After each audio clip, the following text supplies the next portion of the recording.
Hi everyone, and welcome back to The Director's Cut, brought to you by the Directors Guild of America, where each episode we bring you a brand new interview with one of the film industry's top directors, conducted by one of their peers.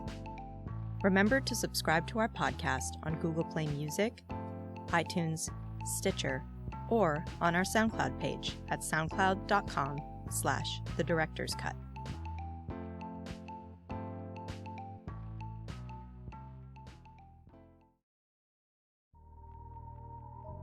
This episode takes us into the high-stakes world of political power with director John Madden and his new film, Miss Sloane. Starring Jessica Chastain in the title role, the film follows a Washington D.C. lobbyist as she takes on a gun control case that jeopardizes both her personal and professional life, as her ruthless desire to win at all costs puts her at odds with influential politicians.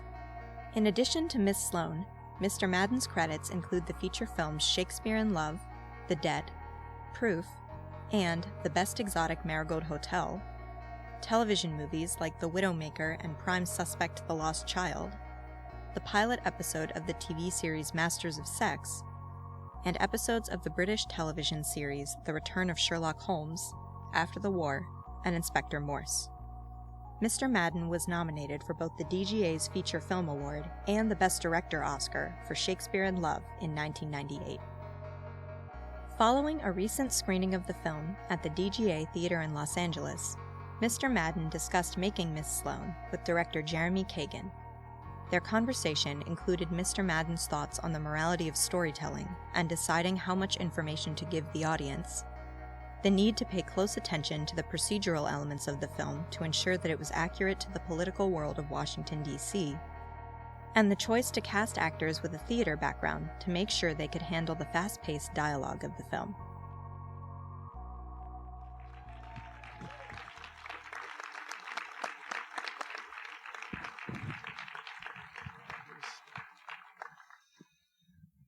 The amazing thing I just learned outside is this movie literally got finished 2 weeks ago. I can't imagine him having a perspective on it at all at this moment, because those of us who know what that would be like, having just finished a movie 2 weeks ago, that's pretty amazing. But there's how bizarre is this at this moment, knowing what's happening in 2 days here, and knowing that this entire issue is in fact one of the major issues that's being confronted in American politics. How bizarre is this for you? It is bizarre. It's bizarre in ways that we hadn't completely anticipated. I mean, I have to just fill in the background of that a little bit. We shot the movie when we shot the movie, which was in February, March, April, or beginning of April. We finished the shooting in D.C. at the end of April. And when I saw the assembly of the film, 2 or 3 weeks later, I thought, okay, we better see if we can make the movie happen this year, because it felt like the substantive issue in the movie, which is about gun legislation. Obviously, you've all seen it. It looked like it was going to be a major part of the debate in the coming election. We didn't want to get behind the politics on that, and I felt that we should go fast to sort of get to that place, not understanding or anticipating for a second what would actually become the policy debate in this extraordinary process that you're all in. And I say we, I would like to say we, it's nothing to do with me, but it's going to affect the rest of the world quite clearly. So I feel I can say that without apologizing too much. And where we thought it was going to be the gun issue, it's actually become about political process, and specifically about women in the political process, which is obviously a absolutely core issue in the film. So without us anticipating that, it's become, bizarrely timely. Nobody, I think, has any idea what the movie is. I don't know if any of you did here. We didn't complete in time to go to any of the festivals that you might normally go to with this. And so here we are. I mean, I don't know what to say about that, except that, one of the things I think maybe about the film is that its modus operandi is surprise, just as its central character is about that. And the film, I certainly felt that when I first came across it, is so surprising. It's not what you expect. It doesn't do its job in quite the way you expect, and it certainly doesn't turn out the way you expect. So I don't know that that's necessarily a bad thing. But if it ends up reflecting this bizarre process that is unfolding and hopefully will come to the right conclusion in 2 days' time, then I can only say that's an interesting thing. I don't know what more to say about it than that, really. There's a theme here. Obviously, we want to talk about process because this is a room filled with directors and directorial teams, so we want to know your process. But there's a theme here about corruption of government in the writing of this piece and also, obviously, in your execution. Does it reflect you? The interest in that process reflects me a great deal. I mean, I'm very, as a lot of people in my country are fascinated by the American political process, particularly because it's not something we have or share. Obviously, we share the principles, but not the process itself. And its arcaneness, I suppose, from our perspective, particularly in relation, I have to say, to the gun issue, is tremendously fascinating and baffling to us. And bafflement entails curiosity, and curiosity is a very useful prompt to storytelling and the kind of motives that you might have for making a film. I don't. What I would stress is that the film is not a polemic. It's not intended as a polemic. Among its qualities, I think, and certainly ones that I responded to when I first read the script, which is not quite the form that it now is, but in terms of its narrative shape, it is. It's just a very, very, very good story, and perhaps, given its subject matter, one of the things that's odd about it is that it floats free of actuality. In other words, there's no card at the end that says, 10 years later, Elizabeth Sloane did X, or it's a work of imagination about a decidedly unimaginary world. Although there are imaginary elements in it, not least the fact that the bill gets passed, almost inconceivable, I think, in the current circumstances. We never even got onto the table. So, I think it's not intended to send a message, but it is intended to shine a light on, lift the lid on an aspect or aspects of the political process that we don't normally see. And it does so in terms of a very contentious policy debate, obviously. In terms of your own research, what did you learn that you didn't know? I mean, the script obviously is a terrific script on its own, but I'm wondering, as you did research into the process of lobbying and the process, was there stuff that you learned that you didn't know? Plenty, yeah. I don't want to say for a second that I really had much more than the basic job description to go on of what a lobbyist did and what was involved. I don't want to say that I was massively surprised by that. I mean, I suppose you understand it immediately in terms of advocacy and what advocacy involves, but the ways in which they are, I was surprised to find, for some reason, I imagined that lobbying firms would be essentially positioned on one side or the other of a political argument. On the contrary, most lobbying firms are bipartisan in nature. They're businesses. And so they offer their ware and their particular skill sets to whatever cause they're supposed to be advocating. And in some senses, that's, might seem appropriate if you look at it from the legal standpoint, that every argument deserves a proper statement of what the issues are, and people can then make up their minds. But obviously, it's wide open to misuse, mishandling, and I suppose corruption at some level. But God knows at this particular moment in time, none of that is going to surprise anybody. The film is not out to point specific fingers. One thing I should say now is I'm amongst people who do the same job that I do. The film is fundamentally a story about a person, and a very extraordinary person in a very unusual field that perhaps we don't have much insight into. And that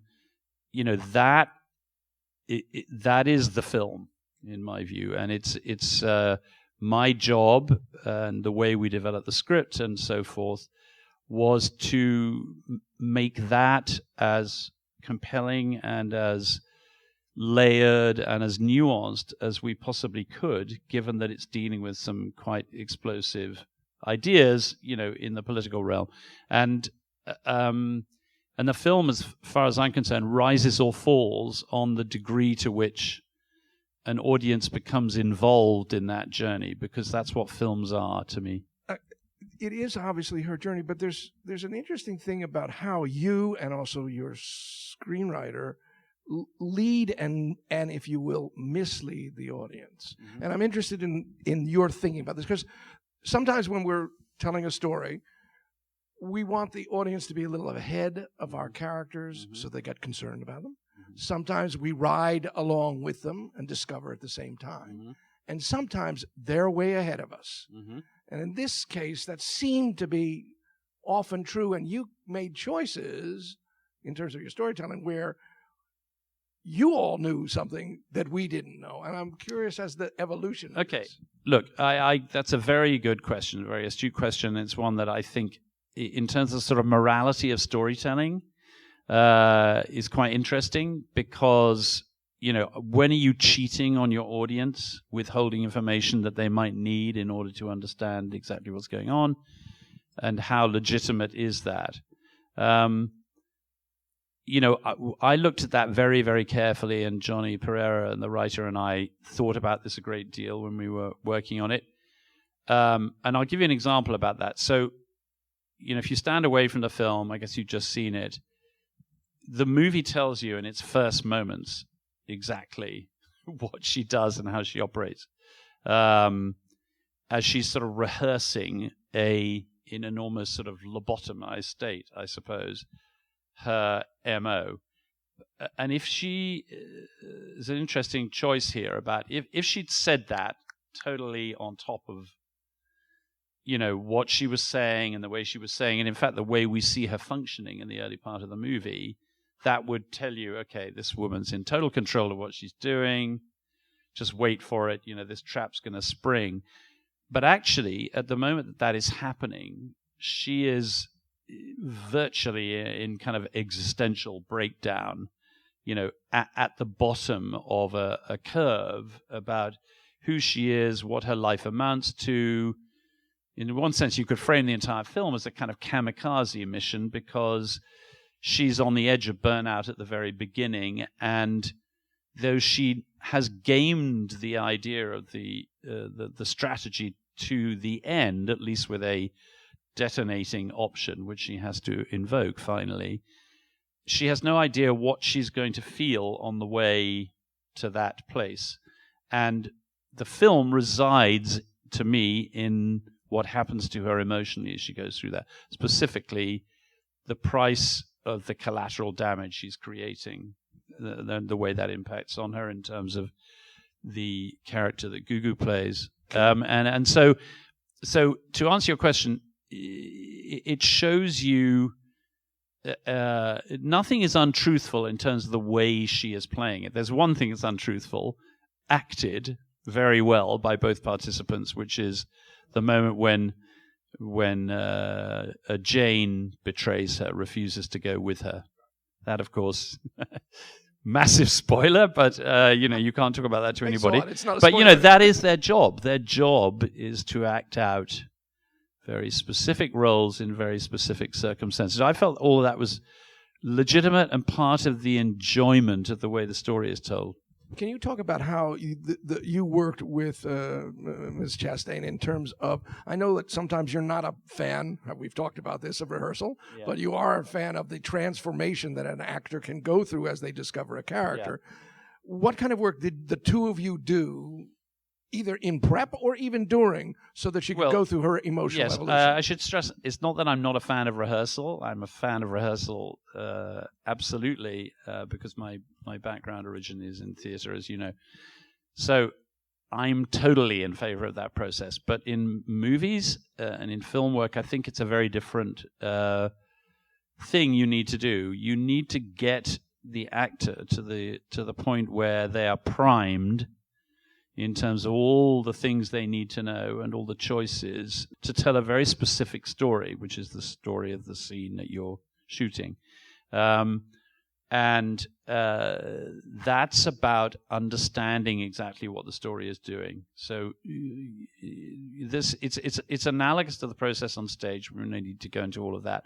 But on stage, essentially, you're deconstructing a story for the actor so that they can reconstruct it and act instinctively within a given moment repeatedly. You only need to act instinctively once in a film, or you can do it repeatedly and then you come up with something different. But it's capturing that instinctive moment. So that means you need to, in Jessica's case, I sent the script to her immediately. I'd finished it. I had her in mind for it on page 10 or even earlier, because she and I had been trading material since we did this film called The Debt together, which was a film she made when she was completely unknown, even though it came out after some of the films that now have made her well known, but that's because of a studio issue and Miramax being closed down by Disney. But so she and I had that, and Jessica has a very interesting working method. She just stood back while, because I sent her the script as I have first saw it, and she stood back during the 6 months that Jonathan Pereira and I then worked on the script ourselves and, evolved it as you need to do in these things. No disrespect to the script, it was already a fantastic script when I first read it. But and then she re-engaged with it. We then talked about it a great deal. I then launched her off. She launched herself off. She's famous for research and so forth. And she went to Washington and hung out on her own agenda with a bunch of female lobbyists, even though we pointed her at the lobbyists that we were working with ourselves as a first base. But she quite correctly wanted to spend time with her own kind, and that was very interesting. And then she came back with a set of questions. It was the next part of the process. I mean, she's a very, very smart girl. So, not girl, woman. She's a very smart actress. What were some of the questions? Well, so she went and forensically kind of interrogated every aspect of the story. Is it possible that a lobbyist could raise $15 million from 5 million donors in less than a quarter? Answer, just. Which I was very thrilled about. There was another aspect of the script which had been an idea that I came up with when we were working on it, that because she has such cranky, weird kind of personal habits, eats in a Chinese restaurant every night. She couldn't care less whether it's the same thing night after night. Actually, that was an idea that I came up with. But anyway, another one was that she traveled by bus, because I thought that I wanted the idea of some sort of strange environment for her to be in. And when the production department started to ask questions of me, like, what is she wearing on this journey? Is she wearing the costume that she'd be wearing when she got to the fundraiser? And I would think, hang on, I'll come back to you on that. I began to realize this was a nutty idea, but useful to get us to where we wanted to go. And Jessica came back and said, the only question I can't get the right answer to is that she travels on a bus. I said, okay, say no more. That's gone. I'm only sharing this with you because sometimes you have ideas that open other ideas, and there was a visual impetus behind that idea, but it gave rise to, much more interestingly, a whole notion about how the Esme shooting and all of that happened. And so, interesting enough, then there's dialogue about her transportation. You have that dialogue. That then was not in the original script. This is something that emerged. No, she had the scene with Mark Strong, where he says, "Where's your car?" Right. And I think we had her saying, "I don't drive." But so she took a limo or an Uber or whatever, rather than a bus. What I'm interested in is the evolution of something like this. It Knowing is. that things change. These are new lines that are going to be added either during production or. We certainly, yes. I mean, this script went on evolving right up to and indeed into production, simply because it's very, the stuff is very detailed. The procedural elements, I was really wanted them to be absolutely rock solid. The stuff that she is tripped up on in the congressional hearing was something we had wrong in the script originally. I won't bother to go into the abstruseness of it, but it was all based on the original script on the fact that the congressional gift ban didn't apply to sovereign states. And we discovered very, very close to the start of shooting that the congressional gift ban did apply to sovereign states. So that was like an unthreading an entire kind of plot strand, which took a long time to work out with our consultants. I mean, this is all normal stuff, but it's interesting. I want to jump to your cast. Yeah. The support group, particularly her support group, they're wonderful. Some of us have seen before. Some of them are new for us. Mm-hmm. Can you talk about putting them together and were these challenges, were there casting challenges for you? I'm not talking for your major leads, but I'm talking for these other characters. No. I mean, the paradox of the film is that it's called Miss Sloane. In my view, it's a spectacular performance at the center of it. But the odd thing about the film is it's actually an ensemble piece, and the casting of all of the organism around her and the teams and the way they work and the opposition of those groups is really what allows the film to work. And I did make some very particular choices. One was to cast the movie out of New York primarily. I shouldn't be saying that in this particular city, but I think I felt that the movie needed people who could handle language at speed and rhythm. And not that people here can't. I'm just meaning that... That's right. We're slower. It's okay. No, it's like you pick up the New York Times and you look at the arts and leisure section. Everything you read is about theater. You pick up the arts and leisure section of the LA Times. Everything's about movies. And I thought maybe that's a place to go because there's a huge rump of people out there who are working on stage all the time. And I just felt that might be an interesting thing. Did you put them together to get them? I mean, was this each one cast individually, or did you start? No, I cast them individually by and large, and both from New York and from Toronto, because we shot the film in Toronto, and Toronto has a huge acting base now, much bigger as the production's expanded up there, and there's a lot of television. Were there challenges?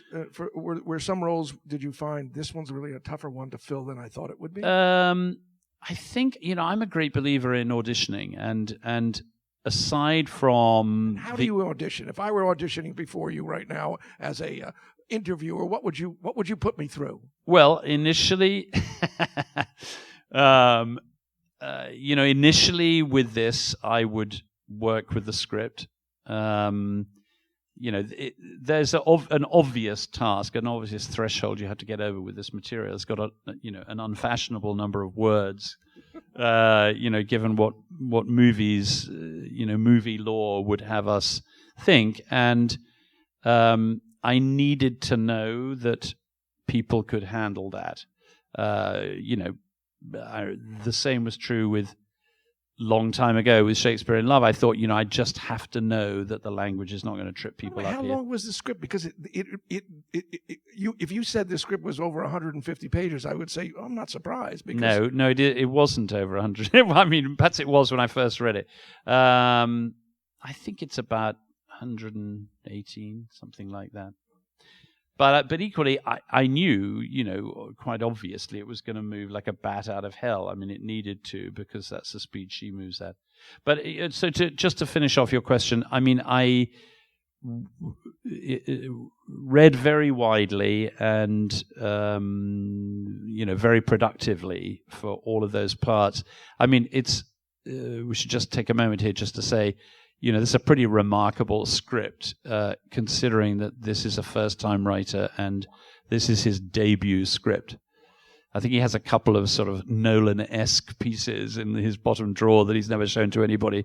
But, his feel for dialogue, his the individuality, actually, that comes out in even the tiniest parts is very, very noticeable. And that's because he knows that world. He spent 2 years in high-powered international law firm in the UK after he graduated, and it was only 2 years because he stayed there long enough to pay off his college debt, and then headed off to the Far East in order to work in a elementary school in South Korea while he figured out how to write films. That's basically what happened. It's quite amazing in his own right. In those scenes when you had those groups together, did you have read-throughs beforehand? Yeah. Because they're so tight. No. Absolutely. We had a rehearsal period, and they had a kind of lobbying boot camp. I mean, you need to get on top of the kind of structures, the way they think, what their day would be like, how they would go about things. A lot of that stuff is incorporated into the movie, but we did a lot of work, on the page, as it were, and there was an enormous amount of, you won't be surprised to hear, choreography to do at the time, because what you dread with this kind of material is you're just going to go bang, bang, bang, bang, bang, bang, bang, bang, and it won't have any life to it. And the film required momentum. I mean, that was my first instinct about it, was that we have to be able to lean into the wind all the way through the piece, and that meant keeping a sense of movement all the time. It's interesting because initially, because there's jump cuts and editorial pacing that you have within the first 5 minutes that shifts as the movie goes on. Yeah. Right? At first, you literally are jump cutting and you are intercutting. Yeah. And it has this incredible dynamism. Yeah. And so we're really moving forward, as Yeah. you just said. I like that idea, leaning against wind. But then it becomes not more conventional, but you find another style of filmmaking, much floating camera, Yeah. dealing with, for exactly those kind of stagings. Yeah. What's your thinking process? Well, the editorial language, which is a recurring feature of the film, which jumps forwards and backwards, so you enter a scene before you've left the other one, and you're cross-cutting between those two in that time frame, was an idea that I installed in the script at a very early stage with the writer, because it felt consonant with the ideas in the film, which is, it's about strategy, it's about gaming your way forward into a situation and having strategies for sidestepping, and so forth. I don't want to make that over literal, but it felt like that was an interesting way to tell the story. I think with any ideas you have about these things, you're just talking about ideas of the way to tell a story, and I think there's no room for dogmatism, and there's no room for, we said we'd do it this way, this is the way we're going to do it, and apply it ruthlessly. You just go with what I do anyway, it's about rhythm to me. The filmmaking is about rhythm, and this film is particularly about that. It's a sort of argument between movement and fluidity, and then complete silence and stasis, which usually in her world denotes the void opening up underneath her, really. So that idea comes back again at the end of the film and so forth. And I suppose it involves, the idea is, or maybe the effect of it is, I don't know, is the audience is, or the viewer is left filling in those gaps. And one of the pleasures of the film, it's one of those things that is really strange to me, that the experience of having the rug pulled out from underneath you in life is unpleasant and to be avoided. The experience of having the rug pulled out from underneath you in a movie is delicious. And there's nothing I enjoy more in a film than that. And part of the process of approaching the film is how to maintain that while being honest. But it's the idea of, as John Lithgow's character puts it, connecting the dots is one of the pleasures of the way the story works. Very specific thing, because of what you just said, no dogma in terms of style. What works is going to work for that scene. There are a number of times, I think you do this twice, and this is a very technical question, but I want to ask it anyway. Mm-hmm. There's a moment when you actually do a couple scenes where you do what we would call jump the line in terms of screen direction. Yes. And it seems purposeful. Yes. And I want to know where your head as a creative director is that says, okay, I know I should be over the left shoulder and right shoulder, but I'm not going to do that. They're going to both look left. I feel there's two answers to that. One is, I think that language is gone now. I mean, I think a modern audience, particularly a younger audience that is used to storytelling that comes in a completely different form than the old rule book would have it, it doesn't matter anymore. It's not like the sharp intake of breath that somehow some rule has been broken and the film is lost. I don't think applies anymore.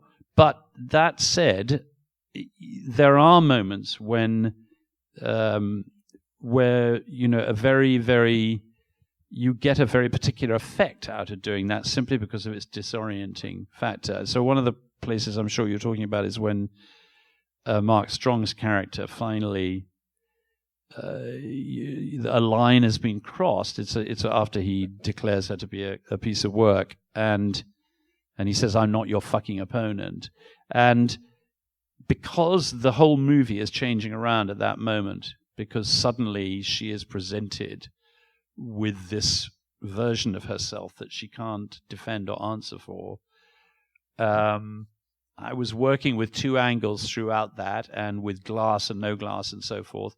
And it felt properly disorienting, and it sort of emphasized the moment. So that is deliberate to a degree, but there are other places in the film where I'm just doing that because I don't see why in this particular situation where everything's moving very fast and you're trying to readjust your sense of what the film is telling you and what the where the lines are leading and so forth, it felt like it was a natural language to adopt. And so the Sebastian Benkoff, the cameraman, and I were working with those ideas, and sometimes I'd just see a shot and I'd go, wow, that shot is just expressive in a way that the more legitimate one, quote unquote, isn't. And why not? I think audiences keep up with you now on that. Easily, and I think they do as well. Production design. Since you were not in D.C., I guess, well, a couple of exteriors you were... No, we were in D.C. for about 2 days at the very end of the process, yeah. In terms of what needed to be built and what was found? Well, we made it on a very tight budget, extremely tight, given the size of the film and the size of the cast. And I had to grovel with every actor and say, I hate to ask you this, but you're not going to get paid anything. But, the great advantage was that every part, even the smallest one, was a kind of a gift in a certain way, just because actors just know lines that they want to get their mouths around. And, and it's a very compelling story, and I think everybody felt the same way when they read the script first. But it meant that we did not have the luxury of making sets for ourselves. was a weird circumstance. It was financed by a European studio, Luc Besson's studio, Europacorp. So it meant that because of French tax breaks and the way that some of the financing worked, we were not allowed to build or work on any studio space in Toronto where we filmed it. That had to be in France. So that was out of the question. So it meant that we were very, very location dependent. So we started to construct the physical look of the film in terms of what, very forensically looking through every location possibility we could. Had an absolutely terrific designer who was, had a really amazing grasp of the secondary level of narrative in the film, which is the whole media world, the studios, what was going to appear on screens and all that sort of stuff. But he was brilliant at deploying very meager resources to create. The two lobbyists built, well, so the lobbying, the Cole Kravitz and Waterman. There was a. I love being able to talk about this with you people. I can't talk about it with anybody else. So that we had the main concourse that you see her and Jane walking through at the beginning was the location. It's actually in spotlight as well, but not the outside of it. Just the. I think they show up all the time. Just the conference room, but that gave me a whole kind of world of expensive, very, very well upholstered, high-end blue chip lobbying firm. And this existed. This yeah, that exists. It's a property company, on the 17th floor of a building in downtown Toronto, which we could only have access to from 5:30 p.m. on a Friday night to 7 a.m. on a Monday morning. So we shot all the way through that weekend to get all that material, which involved that, the conference room, the sort of interstitial space between, and Sam Waterston's office, which we had to create out of a completely different space. We lucked out because I found this place. I kept going past it in a car saying, what is that? What is that place? It actually was a office modular furniture showroom, a company called Hayworth, who provide office furniture, and it was their showroom, and it had glass windows onto the street, which allowed me then to bring the world outside into the texture of the place. And we had to work very hard to get them to allow us to come in. I wasn't allowed to move. It's all modular furniture, but they didn't want me to move anything. So, for example, the conference table in the main glass strategy room where they are a lot of the time, I could not move that table. So the whole blocking and choreography was all about where I could get this brilliant second camera Steadicam guy, Sean Seeley, into so that we could actually. But I really think that is what filmmaking is about. You find your creative solutions in terms of the restrictions that you're presented with, and that somehow feeds into the story if you can get that to work right. Who were all the photographs of all the senators and congresspeople? Well, that was quite a number. We had to get clearance on all of those people, clearance on every name. That was one of the main problems in the rewrites, is that we couldn't get clearances on anybody because obviously we couldn't mention a senator if there was a senator and so on and so forth. Rodolfo Schmidt is credited in the end as Rodolfo Vittorio Schmidt at his full name because there was a Rudolf Schmidt in California. Maybe he's in the audience, actually. That kind of thing. It was nonsense. But no, there were some very particular issues in this film. Someone went and photographed all those people, though, right? They did. They did, yeah. What were some of the toughest scenes for you to do? I think the congressional hearing was especially difficult because we shot it all in 3 days in a very small space. And one of the strange things about, God bless lenses is all I can say. It never looks like that on screen. It looks rather kind of impressively large. But every time I went back to it in person, I'd sort of call up the designer and say, wow, is there not somewhere else we could...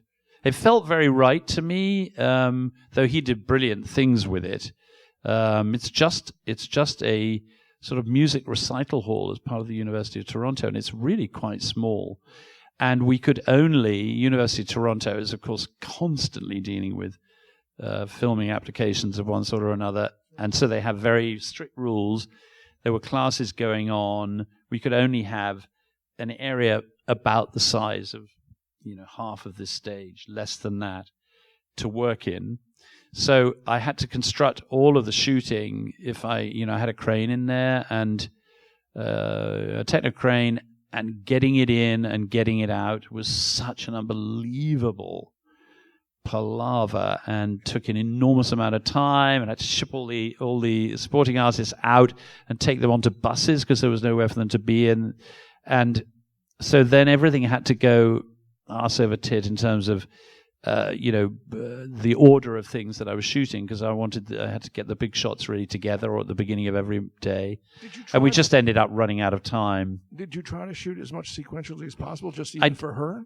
I did, but obviously when you're working in the situation where you're location dependent, you can't do that. We did broadly work in order, but no, I mean, Jessica had a humongous kind of task, really, just getting the line sufficiently under her belt each day. And we, and obviously the whole movie rides or falls on what happens in that congressional hearing. So, and that's where Jessica and there's a sort of slightly umbilical cord between us in terms of our ability to communicate in those circumstances, because I suddenly realized when we started shooting, she had a very different idea about how that last speech was going to work. And what happened? She thought that it would play differently, and I said, no, this is the moment, the first moment in the movie where your heart and your head are working synchronously together. And she was worried that she shouldn't be taking so much time with it. And I said, on the contrary, you need to take all the time in the world on it. But, she's totally trusting, and so, we got to it. And I said, like, if you want to have now a version of the scene the way you want to do it, let's go ahead and do that. And she got 2 lines into it and said, you know what, I'm not going to do this now. Right. Anyway. Since you just finished, this will be my last question, though. I'm interested in the editing process. Is there anything that didn't make it into the movie? Are there scenes that didn't make it into what we saw? There are a couple of very insignificant ones, and one significant one. We had a slightly different idea about the way the movie ended. I hasten to add, this is a very, very rare film here, in that the studio had no interfering presence at all in the film. I've never been left alone on a project in the way that I was on this one. They just let me get on with it. But it's too boring to go into and not really relevant. But it had to do with, often the last thing, we all know this, when you're editing, the things that take the longest to get right at the very beginning of the film, always, you're trying to put your feet, and also the hardest things to shoot at the beginning, because you're trying to somehow get the whole movie in the first thing that you shoot, which of course you can't do. And editorially, the last thing that you get right is where the movie finally lands. And when I watched the film, I found myself thinking, this woman is alone throughout the entire movie. Even though she's surrounded by people the entire time, her experience is a completely soul experience. And I began to feel that the movie needed to end up with her alone completely. That's all I'll say. Not that there's no great secret about it. There was just, I started to hint at what the next stage of her life might be, which had not to do with who that was with, but just to, because she wouldn't be with anybody, although there are probably about 5 or 6 candidates you could think of in the film. But I felt that utterly reductive, and there was some suggestion, should there be somebody in her life? And I said, well, what? Who? That's not who she is. And the movie leaves her at a point of fragility but sort of strength, I suppose, in a certain way, but also very much fragility. About she's on the verge of some other life, some reboot, something which I'd like the audience to take that away and ponder that. Well, you've given us something really good to take away, and thank you for the work you constantly do. It's really fabulous filmmaking. Thanks, John. Thank you. Thank you. Thanks, Jeremy. Brilliant. Thanks for listening to this DGA Q&A. Check out past episodes of the podcast by subscribing wherever you listen to podcasts or on our website at dga.org/podcast. We'll have a lot more episodes coming your way over the next several weeks, so stay tuned. And if you haven't already, please subscribe to The Director's Cut on iTunes, Google Play Music, Stitcher, or our SoundCloud page so you won't miss an episode. If you're enjoying the podcast, please leave us a review. We'd love to hear your feedback. Thanks for listening, and have a great week. This podcast is produced by the Directors Guild of America. Music is by Dan Wally.